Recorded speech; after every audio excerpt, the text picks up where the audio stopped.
My fiancée's sibling quietly told me, "She's uncertain about you, but if you get her the ring she truly desires, she'll follow through." I simply smiled. The following day, the venue contacted her, explaining why the deposit in her name was missing. Have you ever had a conversation so hushed it felt like an explosion? That was me last Saturday night, standing on my fiancée's parents' back porch. The explosion was a few whispered phrases from her brother, and the aftermath is still settling. Here's the context. I'm Jack, 36. I run a few restaurants. It's a challenging industry, but I've done well. My fiancée, Anna, is 29. We've been together for 3 years, engaged for the last 6 months. She's stunning, charming, and comes from a family where wealth is long-standing and appearances matter greatly. I'm self-made. My money is recent. Her family has always regarded me with a sort of polite curiosity, as if I'm a well-trained dog that somehow learned mathematics. The engagement was quite the spectacle. I proposed with a ring I thought was remarkable, classic, elegant, a stunning diamond. She accepted. But a few weeks later, she approached me with a sorrowful expression and a lengthy speech. Her friends, her mother, they all believed the ring didn't suit her. She said she felt awful about it, but she couldn't stop thinking about another ring she had seen, a much trendier and, coincidentally, significantly pricier design from a high-end jeweler. The way she described it made it seem like the key to everlasting joy. I'm not a fool. I recognized what was happening. It was a test, a financial and social challenge she was setting for me, but I loved her. I convinced myself that making her happy was the top priority. So, I agreed. I told her we could get the other ring, but it would take some time to adjust my finances. I was in the midst of launching a new location and my funds were tied up. She sulked but eventually conceded. However, the wedding planning continued at full speed, mostly financed by me. We booked an absurdly pricey venue, a historic vineyard that her mother insisted on. Every decision came with a price tag that seemed intended to push my limits. That brings us to last Saturday. We were at her parents' house for their anniversary dinner. The whole family was there. The entire evening felt like a subtle display of their wealth and my outsider status. Her father spent 20 minutes recounting his latest yachting trip. Her mother criticized the wine I brought, a $200 bottle that was decent for a table wine. After dinner, I was on the patio when her older brother Daniel joined me. He's a finance guy, dresses better than I do, and has always had this superior, condescending vibe. He's the type who calls everyone man, but makes it sound like an insult. He made some small talk, asked about my new restaurant in a way that suggested he expected it to fail. Then he paused for a moment, gazing out at their perfectly manicured lawn. He leaned closer, his voice low and conspiratorial. "Look, Jack," he said, as if he were doing me a huge favor. "I'm telling you this because I want my sister to be happy. And between us, she's not really sure about you." I just stared at him, my whole body going cold. It wasn't a shock, more like confirmation of a sinking feeling I'd been ignoring for months. "She thinks you're a good guy," he continued, avoiding my gaze. "But she's accustomed to a certain lifestyle. She has options, guys she grew up with. The ring is significant to her. It symbolizes that you're serious, that you can provide for her as she deserves.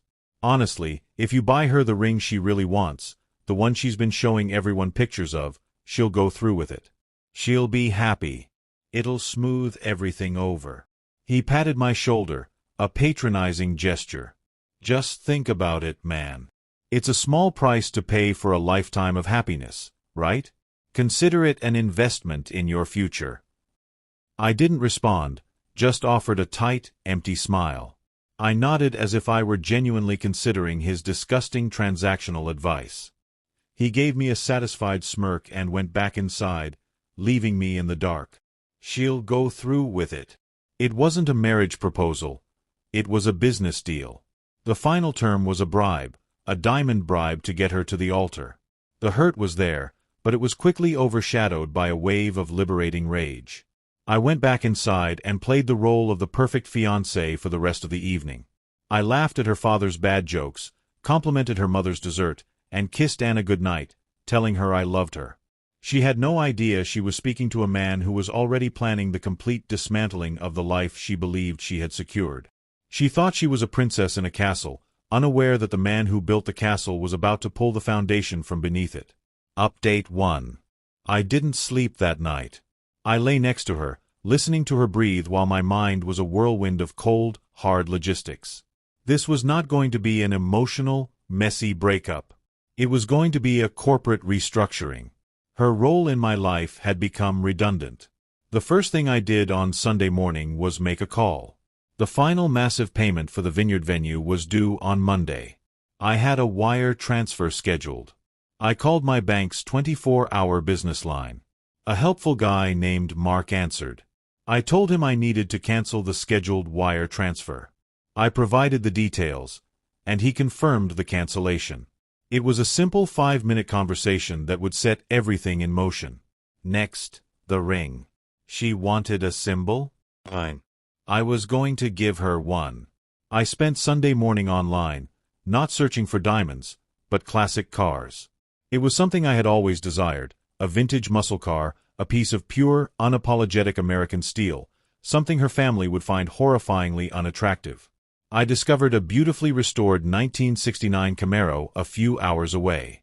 I called the seller, negotiated a price over the phone, and arranged to see it on Monday. The cost was almost exactly what her dream ring was going to set me back. Then I needed to address her presence in my home. Anna hadn't just lived with me, she had taken over my space with her belongings, her clothes, furniture, art. I wanted it all gone. But I didn't just want to throw it out. That was too simple. I wanted to send a message. I hired a moving company for Monday morning, a high-end one that specialized in careful packing. Their destination? Not a storage unit. Her brother Daniel's house. He was the one who delivered the message. He could manage the aftermath. I found his address online and provided it to the moving company. A surprise for his sister. I instructed them to bill the entire job to my account. Monday morning was a blur of activity. While Anna was at her part-time job at an art gallery, thanks to her parents, the movers arrived. They were phenomenal. In 3 hours, every trace of her was gone from my house. They packed everything from her designer dresses to her half-used bottle of shampoo. Then they loaded it onto their truck and drove away, a caravan of her former life on its way to her brother's pristine suburban doorstep. As soon as they left, a locksmith arrived. New locks, new security codes. My house was a fortress again. Around noon, I got in my car and drove to see the Camaro. It was even more stunning in person. I paid the seller in cash, a duffel bag full of the money meant for her ring, and drove it home. I parked the loud, beautiful machine right in the driveway where she couldn't possibly miss it. The first call came at 3:15 p.m. It was the vineyard. A frantic event manager was on the line. The final payment hadn't come through. I played dumb. Oh, really? That's odd. You know, Anna has been managing all the communication with you guys. Her name is on the contract as the primary contact, right? The manager confirmed it was. Well, you should probably talk to her then. I'm just the money guy, she's the one running the show. I hung up, knowing what would happen next. They would contact her and inform her that the $20,000 deposit she had put down on her credit card, a card I paid the bill for, was about to be forfeited if the final payment of $80,000 wasn't made immediately. The fuse was lit.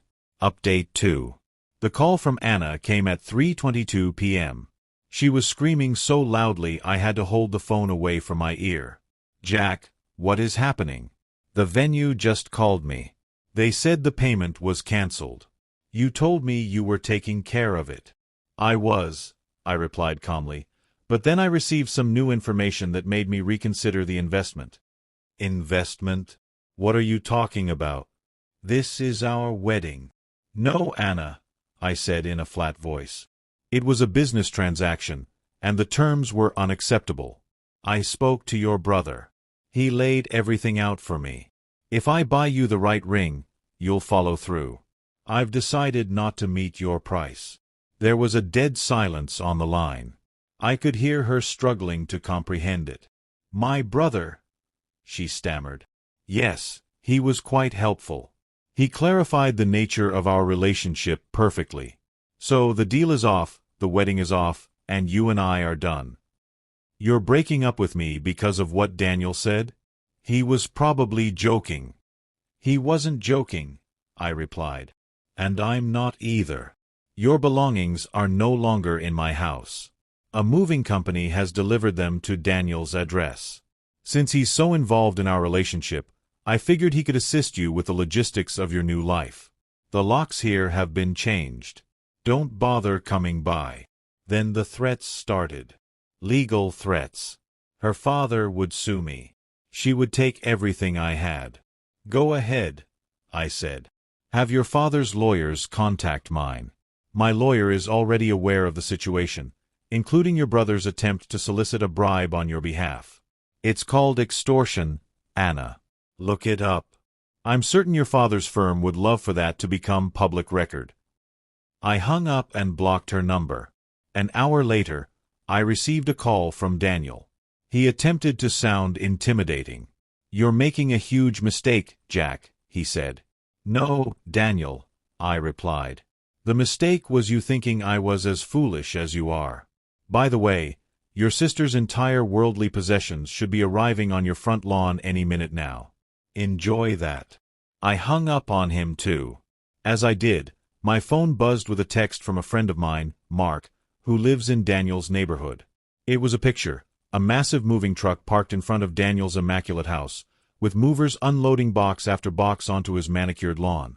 In the doorway, a woman who had to be Daniel's wife was yelling at him. Mark's text simply read, "Dude, what did you do?" I responded with a single laughing emoji. The rest of the evening was filled with calls and texts from her friends and family, all of which I ignored. I just relaxed on my back porch, enjoyed a beer, and admired my new car. The next day, the public relations campaign began. I was the villain. I had gotten cold feet, and in a cruel, premeditated move, I had shattered her dream wedding and tossed her out of her home. Her friends posted all sorts of nonsense about my instability. Her maid of honor, a girl named Chloe, sent me a long, self-righteous text about how I had broken the heart of the most wonderful woman in the world. I saved it. I responded with a single, simple action. I created a new Instagram account. I posted one picture, a beautiful professional shot of my new Camaro gleaming in the sun. The caption read, "Decided to buy myself something nice instead of a new ring. Best decision I ever made. No regrets. Freedom." I didn't tag her. I didn't need to. The message was clear. The money that was supposed to be her prize now sat in my driveway in the form of a V8 engine and shiny chrome. The next day, an unfamiliar number called. It was her father. He wasn't yelling. His voice was cold and menacing. He told me I had made a powerful enemy. He threatened me with his lawyers. I let him finish, then said calmly, "Sir, with all due respect, the only crime here was committed by your son on behalf of your daughter. It's called extortion. If you want to make this a legal battle, I'll make it public. I'll subpoena your son, and he'll have to explain under oath why he was soliciting a bribe from me. I wonder how the ethics board at his firm would feel about that. The choice is yours. You can quietly pay for your daughter's $20,000 forfeited deposit, or you can risk your son's career and your family's reputation. Let me know what you decide." I hung up the phone. The war was over. I had just dropped the bomb. Final update. It has been 6 months. The dust has settled. I never heard from her father or his lawyers again. The annulment, since we never made it to the altar, was swift and painless. My lawyer sent a single letter to her family, along with a detailed invoice for my half of all the non-refundable wedding deposits and expenses. It totaled over $50,000. The letter also reminded them of the potential legal and reputational consequences of a public fight over her and her brother's actions.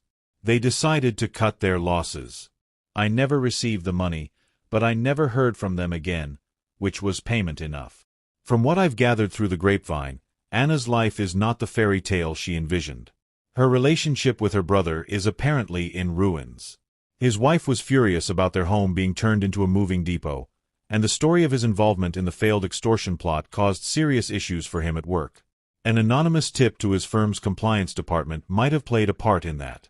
He blames Anna for the drama, and she blames him for opening his big mouth. She had to move back in with her parents. Without me to fund her lifestyle, the luxurious life she took for granted is over. She had to find a real full-time job.